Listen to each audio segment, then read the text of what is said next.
Blaine McConnell, thanks so much for joining us. We're doing this remote. I believe we're on different continents right now, which is kind of rare for when we record podcasts.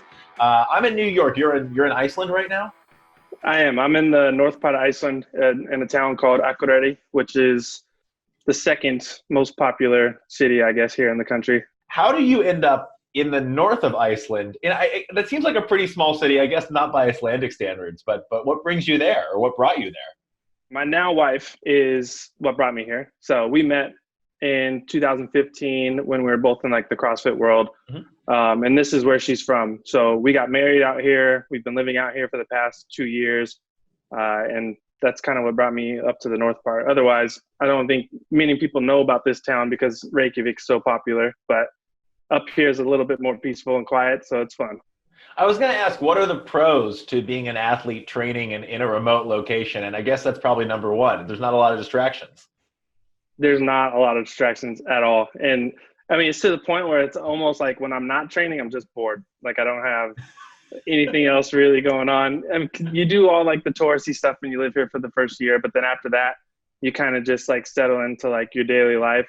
But my daily life as an athlete works really well here. So I just basically train and eat and hang out and train again and just repeat. There are worse lives to live, that's for sure. So training for bobsled like you are right now, what does your training week look like? I guess you could call this the off season because there aren't really sports competitions anywhere right now. But what does your kind of week to week training look like these days? Right now, I'm doing double sessions 4 days a week. I train a total of 5 days a week.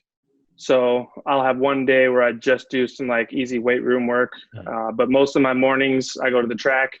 I'll have speed work that I have. And then I'll have a break during the day. And then the afternoon I go back to the weight room and do some of my more strength focused work. And then usually like this time of year would be the time that I would transition back to like more very specific bobsled training. Mm-hmm. But because of everything that's going on right now, our off season is going to be quite a bit longer. So I'll be in this kind of phase for a couple more months before I'm actually able to get back somewhere where I can start pushing sleds again. Well, is there anything that you do in your training during the off season to replicate like a sled, like pushing a bobsled that you can do kind of where you are now? Somewhat. So this season, it being a little bit more unique, I've prepared a little bit differently where I'm actually having somebody like build a replica sled that I can use and push. So it'll have wheels on it. I can add weights to it and I can use it on just like a track and just push it back and forth. Other than that though, like prowler pushes and sled pushes, that kind of stuff, I guess would be the most specific that I can get towards pushing a bobsled. But having somebody out here like fabricate an actual device that has like the handles on it and I can actually mimic the same motions is the plan for now until I can get back into actually pushing sleds. What are the international powerhouses for bobsled right now? Germany, they're one of the best. They actually are the best country. The last couple of years and years before that, they've been the guys winning the golds in the Olympics and like world championships year after year. Behind them would be like Latvia. Mm-hmm. They've also had really strong competing teams over the past few years. And then from there, it kind of starts becoming like a mixture of who's going for like number 3 between like Russia, Canada, us. You've got like China and Korea who are putting a ton of money, obviously, because the last 2 Olympics have been in those countries. So they're really pumping in resources, trying to get their teams up to competitive levels. So, but by far, like Germany has been the top guys for a few years now. Now, one thing I noticed about all of these top countries, you mentioned Germany, Latvia, the United States, Russia, China, Korea. I might be forgetting one that you mentioned there. They all have pretty good weightlifting programs at this point. Is there a correlation on the international stage between weightlifters and bobsledders? I would say somewhat so. We do a lot of weightlifting for our sport. Like the way I like to think of us is we're sprinters first, but we're basically the strongest sprinters in the world. So like we're not running 9-second hundreds, but we're running like 10-second hundreds, and we're all cleaning 170 kilos and snatching 100 plus kilo, like just numbers that would be competitive in the weightlifting world. So you definitely have a large group of some powerful people when you go to some of these races. There are a few different disciplines in bobsled. For those maybe not super familiar with kind of the winter, downhill track sports, there's the 2-man bobsled and the 4-man bobsled. Which do you focus on? 4-man is what I focus on. Okay. I'm kind of like on our team specifically, we've got a couple guys that are just monster 2-man pushers. Mm-hmm. And there's no point in even trying to compete for that position because they're not going to get beat. Mm-hmm. But in the world of 4-man bobsled, there's a lot more that goes into it. And it's a lot bigger of a skill because it's basically, you got to work with 4 other individuals on this kind of ballet dance of getting into a sled and being able to push fast and be able to work well as a teammate. Yeah. So 4-man is more of my focus than 2-man. When it comes to being in the sled, how much of that is just, for lack of a better word, and pardon my ignorance, holding on for dear life, and how much of it is, actually being able to, control your body weight and being engaged while you're going downhill after the push? When you're doing your first few races, it's just hold on for dear life. Like, you don't know what you're getting into. Like my rookie season, almost every time I went down the track for the first time, it was just hold on and see how it goes. As you get more familiar with the sport and you start to progress a little bit, it becomes like 10% of just holding on for dear life, and 90% you need to know exactly where you're at in the track and like know what turn you're in and what turn's going to come up. Because if you're going to have a hard left turn and you don't know it's there and all of a sudden you start slamming to the left or right, that's going to shift the sled as it's going down. And that could be 100th of a second, which means like I've seen races where 100th of a second could end up being 4 places, like 5 places almost. So we'll get to your athletic background in a second. You're someone who went from the world of athletics, and then you played pro football, and then I actually first came across you when you were really heavily entrenched in the CrossFit community, which you still are in many ways. CrossFit Games athlete and married to a CrossFit Games athlete, and now the sport of bobsled. Is that somewhat normal for bobsled? Is it a sport that people tend to find after careers or years competing in different sports? In the U.S., very much so. Okay. Very rarely are you finding somebody on our team that this is like what they grew up wanting to do. Like we have a couple guys who just happen to be living close enough to like the Olympic Training Center that they kind of knew about bobsled from an early age. Mm-hmm. And those guys kind of grew up knowing that they were going to be bobsledders. But almost everybody else on the team, this is their second, third, or fourth sport that they've kind of jumped into, which is part of the reason why the U.S. can find themselves struggling a little bit, because they're getting athletes who maybe are already coming in with like pre-existing injuries, or they've got guys that are just trying to like find something to do for the last few years of their competitive life, where like Germany, these guys grow up like being bobsledders, because bobsled's one of the biggest sports in their country. If you were to talk to someone, call it in their mid-20s, and they're an athlete and they're interested in maybe getting involved in bobsled, what are some of the baseline metrics that you think they're going to need to achieve as far as strength, as far as speed, before they've even got like a spitting chance of really training for this sport seriously? So if you come in and you're 22, like I don't think they're going to be too picky about where you're at right now. As long as you can, like if you can run halfway decent, lift halfway decent, they have 15 plus years that they can work with you and get you where they need to be. So, but like just in general, I would say like if you're going to do any kind of like combine test, what we do is we run a 45 for our combine. Okay. And what they really look at is like 45 meters or yards? Meters. Sorry. Yeah. We do a 45 meter test. What they really focus on is that first 30. So they want you anywhere like around the 3.6s, 3.7s, and they go, okay, he's got potential. We do a broad jump, anything really over 3 meters. They look at you and kind of go, okay, he's got potential.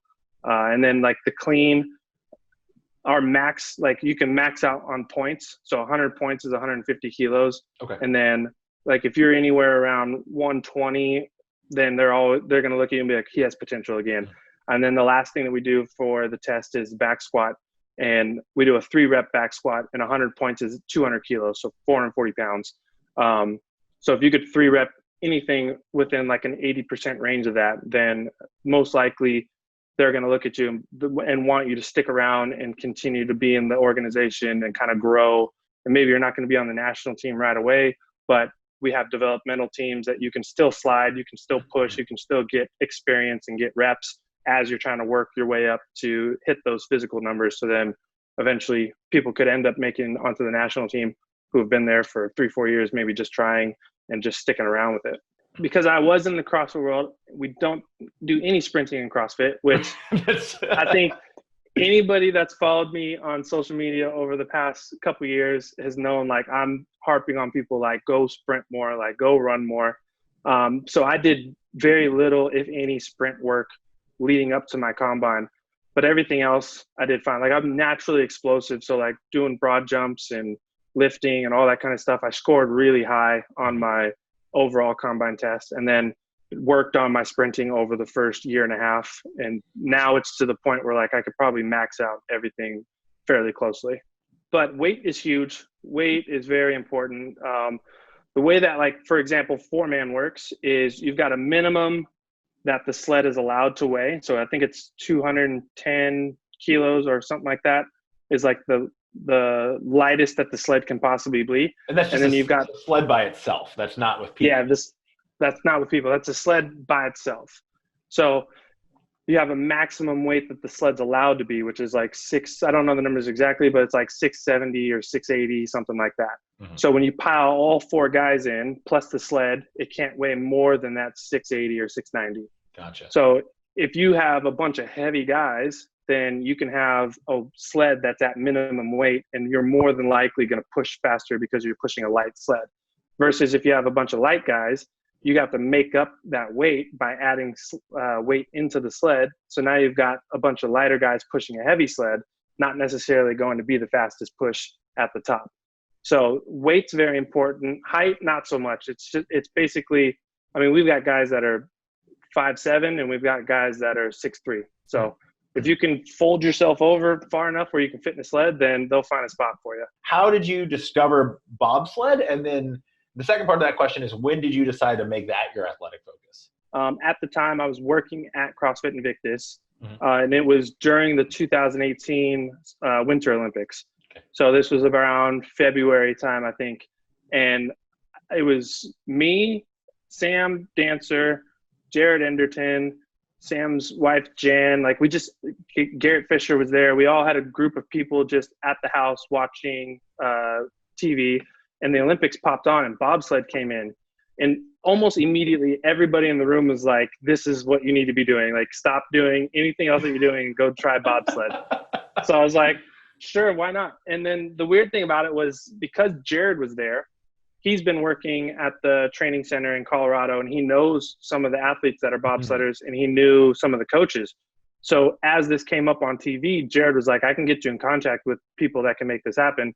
And like right then and there, he kind of got on his phone, sent an email. And then, like, I want to say a week or 2 later, I got an email from one of the recruiting coaches, and was just like, we have a combine coming up in about 2 months. You should go try it. And I was like, all right, I'm in. So, I mean, this is a sport that, to a lot of folks, it's frankly terrifying. You are going very fast down literally an icy tube. Let's call it what it is, with a lot of weight, with 600 plus kilos of sled and people, and it's something that if I were to try and wrap my head around, I'd say, maybe I'll jump out of a plane before I try that. So what was that something that it took a little while for you to get over that hump, or were you like, nope, I'm in, and that's part of it, and I'm good on that mental aspect? You don't really know what a bobsled trip is like until you've been in a bobsled gone down track. There's nothing the closest thing I would be able to like try to help you understand what's going on in a bobsled would be like, take a roller coaster, but take it off the tracks and put it into a water slide. So, and then get rid of all the seatbelts. So that's basically, because water slides are like half tubes. Yeah. You're in a cart and you have no seatbelt, and you're just hoping that you make it down the same way that you started. But for me, like, I've always been someone like, I like thrills. I like adventure. I'm not going to shy off of like jumping off a cliff or doing all that kind of stuff. So for me, the whole time was really fun. The biggest part to kind of get over it was kind of like that initial like sickness, because you don't know what you're getting into. So my first few rides, I was just rattling my brain around. And by the time I got down to the bottom, I was like, I'm going to puke. Like, I don't feel good. So then you start figuring out like the right way to sit, the right way to kind of like hold on. Things get a lot easier, and then it becomes more fun. What are your ultimate goals in the sport of bobsled? Recently, like the team has been focused on just winning medals. So whether that's World Cup medals, World Championship medals, obviously we want to go to the Olympics and compete as an athlete, but I'm not here to go for a title. Like, I don't care about being called an Olympian. I want to be an Olympic medalist. Like, I want to go there and like represent and actually win, because I've been able to accomplish a lot up until this point in terms of like my athletic career. And I don't really care for titles anymore. I'm not big on it. And I want to go there and bring home hardware. So the plan is, hopefully we get to compete this year. And if we do, World Championships is actually at our home track in New York this season. So we want to. Is that Lake Placid? Lake Placid, yeah, up north.